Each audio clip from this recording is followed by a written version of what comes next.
Bonjour, chers élèves. Aujourd'hui, comme je vous avais promis, je vais vous faire une petite vidéo sur l'installation du corset LSO. Donc, quand vous allez faire votre première installation sur votre patient pour venir vérifier les mesures puis faire vos ajustements au niveau de la découpe. J'ai Hélène qui est avec moi. On va s'installer ici. Naturellement, présentement, je prends un démo qui est fini. Dans votre cas, vous allez avoir seulement la coquille. Vous n'aurez pas la lame, ni les boucles, ni les courroies. Mais c'est pas grave pour l'explication, vous allez bien comprendre. On va venir ouvrir grand notre coquille pour être sûr que notre patient rentre dedans confortablement.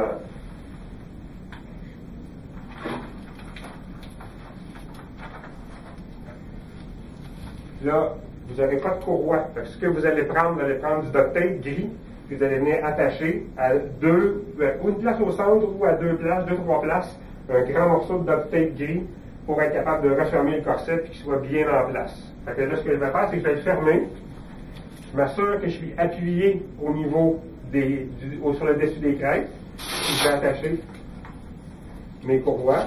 Dans votre cas, comme je vous ai dit, ça va être le duct tape qui va venir tout ça, le ruban gris.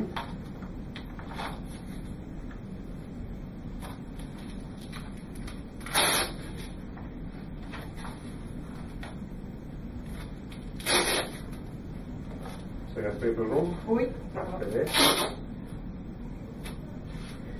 Dans le cas ici, le corset n'a pas été fait sur Hélène. C'est un démo que j'avais. Mon ouverture se retrouve être un petit peu trop grande. Vous devriez vous retrouver ici avec une ouverture, une fois le corset bien serré, d'à peu près 10 cm notre ouverture. Là, j'ai 15, limite 15-17, je serai un petit peu trop grand. Normalement, si vous avez bien coupé votre plastique près de la suture, vous devriez, en l'essayant la première fois, être un petit peu trop petit. Et là, vous allez prendre vos mesures et vous allez marquer où vous voulez le couper pour avoir une ouverture de 10 cm. Ensuite de ça, on va commencer à venir vérifier toutes nos lignes de découpe. En l'ayant fait directement sur votre plâtre avec vos mesures, il y a de bonnes chances que vous ayez un corset qui est un petit peu trop grand, un petit peu trop haut, un petit peu trop bas, un petit peu trop long. À ce moment-là, ben c'est ce qu'on vient faire là, c'est qu'on va venir faire des marques pour ajuster notre hauteur. Fait que je commence avec la partie avant. On va s'assurer de se rendre vous allez palper jusqu'à l'apophyse xiphoïde. Vous vous souvenez, l'apophyse xiphoïde, si elle est trop haute, on va se fier au-dessous de la poitrine. Donc, c'est apophyse xiphoïde 3 cm en dessous ou le dessous de la poitrine 2 cm en dessous, tout dépendant. OK? Fait que ça, c'est pour la partie avant du haut. On continue avec le haut, donc on va se tourner de l'autre côté. Pour la partie arrière, on demande à notre patient de mettre en évidence l'angle inférieur de la scapula. Une fois que c'est fait, on redépose le bras de côté pour qu'elle reprenne sa place. Et vous devriez vous retrouver 2 cm en dessous de l'angle inférieur de la scapula. Si ce n'est pas le cas, on se fait une marque et on vient faire notre ligne. Si les angles inférieurs ne sont pas à la même hauteur, souvenez-vous bien qu'on prend l'angle inférieur le plus bas et à partir du plus bas, on calcule notre 2 cm. Je veux que la ligne du haut ici soit parallèle au sol. Je la veux bien droite. Une fois qu'on a fait la partie avant et la partie arrière devrait se retrouver légèrement plus haut que la partie avant, en dessous du bras. On va venir tracer notre ligne pour suivre. Donc, on va chercher quand même assez large de plastique ici à l'arrière. Puis quand on arrive sur le côté, on descend, on dégage l'aisselle sur le côté et on vient rejoindre la ligne à l'avant qui se retrouve en dessous de l'apophyse xiphoïde ou de la poitrine. La courbe ici, on a une belle courbe qui est graduelle, OK? Mais on doit toujours ne pas oublier de garder le plus large possible de plastique au niveau du dos à l'arrière pour avoir un bon appui pour nos systèmes de force. Avec le LSO, c'est rarement un problème, mais si jamais vous montez haut, que votre patient a de la difficulté à faire des mouvements de bras avant et arrière, il y aurait peut-être un ajustement à venir faire à ce niveau-là pour être sûr qu'on ne nuit pas au mouvement du bras. La partie du bas maintenant. On se met encore face, s'il te plaît, comme ça. Vous vous souvenez comment aller chercher la symphyse pubienne. Vous pouvez aussi demander à votre patient de venir la palper puis la trouver à votre place. OK? Une fois qu'on a notre symphyse pubienne, on vient normalement sur un corset qui nous qui nous obligerait à contrôler la flexion.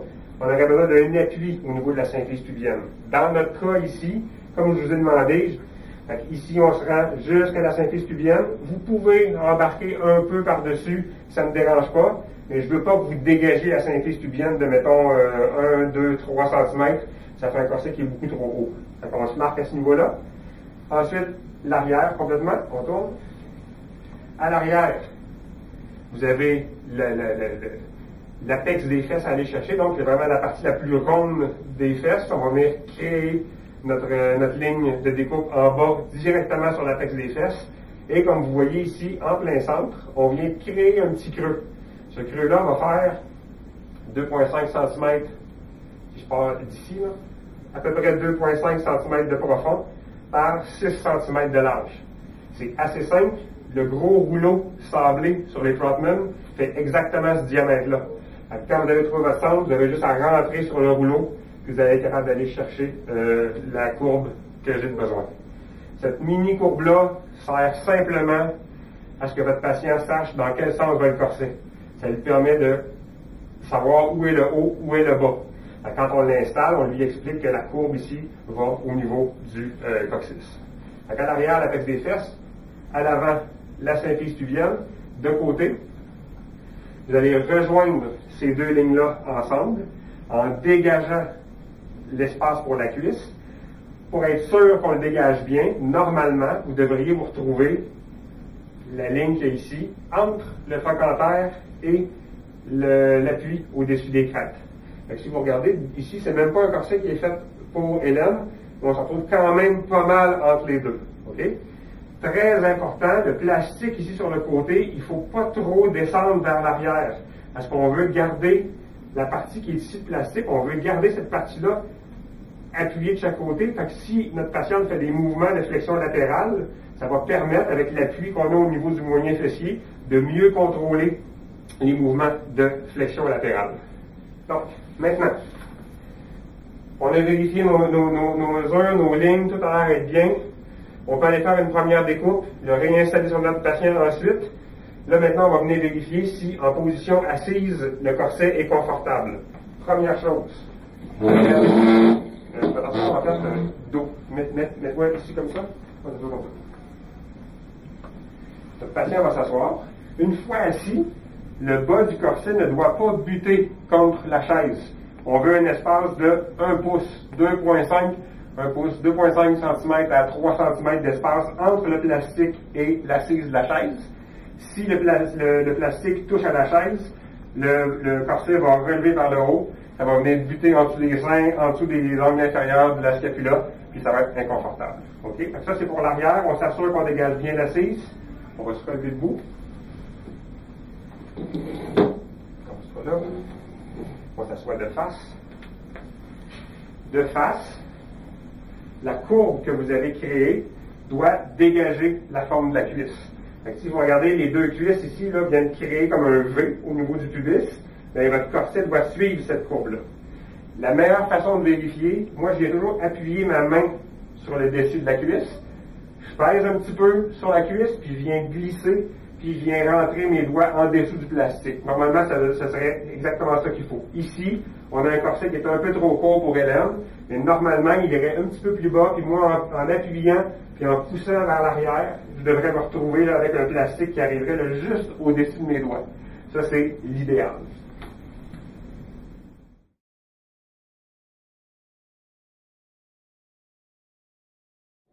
OK. Maintenant, il y a aussi l'adéquation que je dois vous parler. Fait que là, on vient de vérifier nos lignes de découpe et tout ça. Vous avez fait vos ajustements, vous avez fait la finition de votre plastique, vous avez perforé le plastique au niveau du dos. Pendant qu'on en parle, là, ça ici, là, les perforations au niveau du dos ont été faites. Vous avez cousu vos courroies, vous avez installé vos courroies, vos boucles, la langue a été moulée, a été rivée. Tout est fait, vous êtes prêts à venir faire votre adéquation. À l'adéquation, je vais vous demander devant moi d'installer le corset sur le patient. Je vais vous demander de m'expliquer vos lignes de découpe, donc ce qu'on vient de voir juste avant dans la vidéo, et je vais vous demander de m'expliquer les systèmes de force. Fait que je le refais avec vous comme j'aimerais que vous le fassiez quand on va être rendu à l'adéquation, quand je vais évaluer votre corset. Fait que, première chose, je vais m'assurer que vous ouvrez le corset très grand pour ne pas blesser le patient. On se rappelle que notre patient, souvent, il y a une fracture, il y a quelque chose, il y a une douleur au niveau du dos. Fait qu'on ne veut pas avoir à forcer les corsets pour le rentrer sur le dos de notre patient. Je l'ouvre très grand, puis je viens l'enfiler sur le patient. Je peux le refermer déjà un petit peu, mais m'assurer que je suis appuyé au niveau des crêtes. On va se mettre face à la caméra. Vous allez glisser la langue en dessous de la coquille. Tu peux me le tenir. Vous pouvez demander au patient de le tenir comme ça de chaque côté, là, le temps qu'on attache la première courroie. Il n'y a aucun problème. Fait que j'attache ma première courroie. Comme ça. Là, dans le cas de Hélène, ça va-tu? Ça va.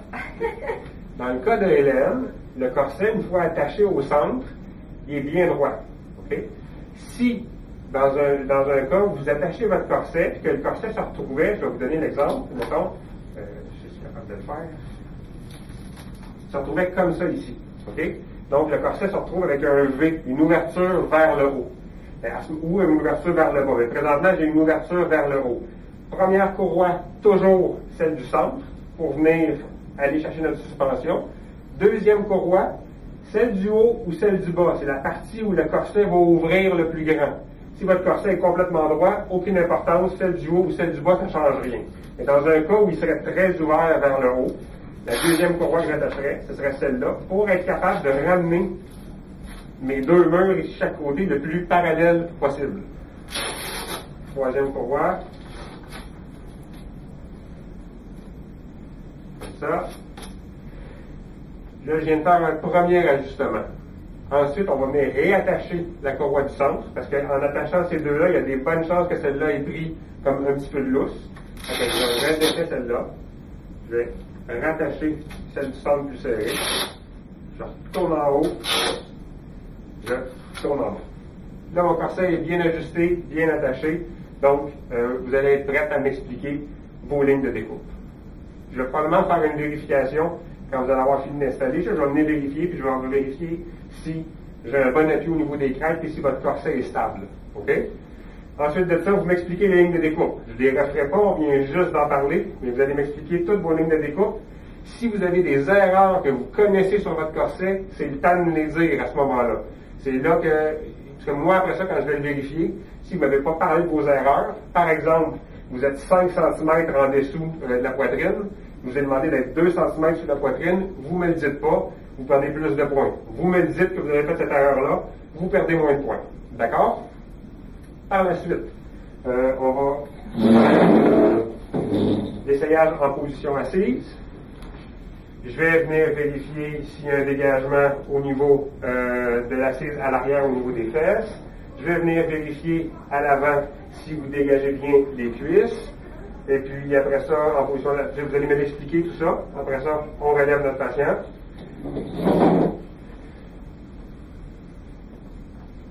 Les systèmes de force. La chose que vous allez faire par la suite, une fois que vous m'avez expliqué les lignes de découpe, vous allez m'expliquer comment fonctionne le corset, comment fonctionnent les systèmes de force pour corriger la spondylolisthésis. Donc, ici, ce qu'on veut, c'est de plaquer la colonne vertébrale contre le corset ici à l'arrière. Pour ce faire, qu'est-ce qu'il faut faire? Une pression, notre pression principale ici au niveau de l'abdomen, donc pression intra-abdominale, ce qui va ramener ma colonne plaquée à l'arrière, et on veut diminuer la lordose. Donc, pour diminuer la lordose, on veut créer un mouvement de flexion vers l'avant, avec ma pression intra-abdominale, jumelée avec une pression qui va se faire dans le haut du corset et dans le bas du corset, va réaligner le rachis. Pression intra-abdominale va décharger les vertèbres, donc c'est ce que le corset on veut qu'il fasse.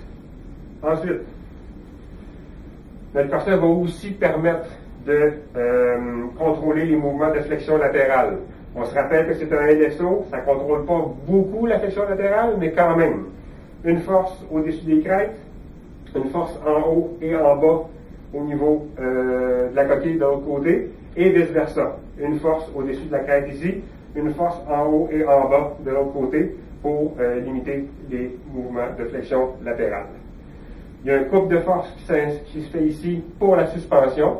Donc vraiment la cale de chaque côté. Ça va permettre au corset de rester sur place et de ne pas glisser.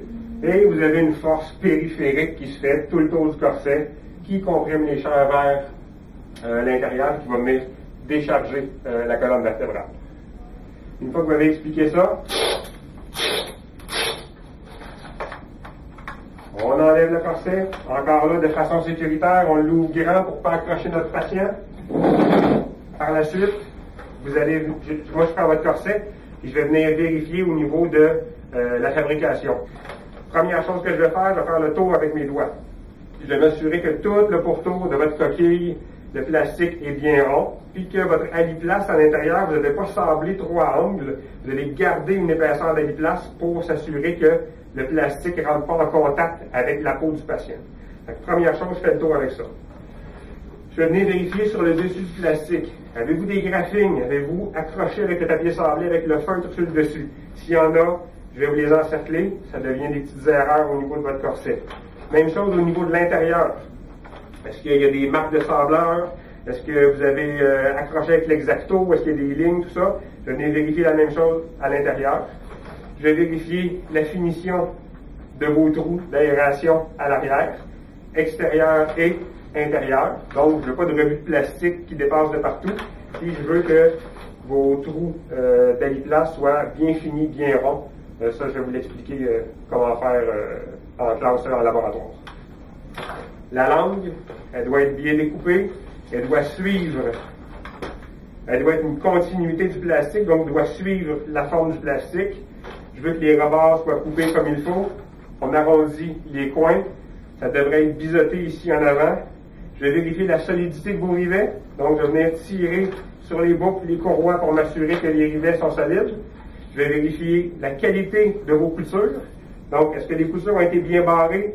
Est-ce que vous avez fait un X au centre pour s'assurer de la résistance? Est-ce que vous avez fait une belle finition au pourtour à l'endroit où on a mis le rivet? Vous allez apprendre tout ça dans le cours. J'ai des démonstrateurs, vous allez voir comment faire. Et dans le cahier de laboratoire, c'est aussi expliqué comment faire vos courroies. Quand j'aurai fait le tour de tout ça, bien, vous allez aussi savoir de combien de points pour la finition de votre corset et votre adéquation est terminée. Voilà.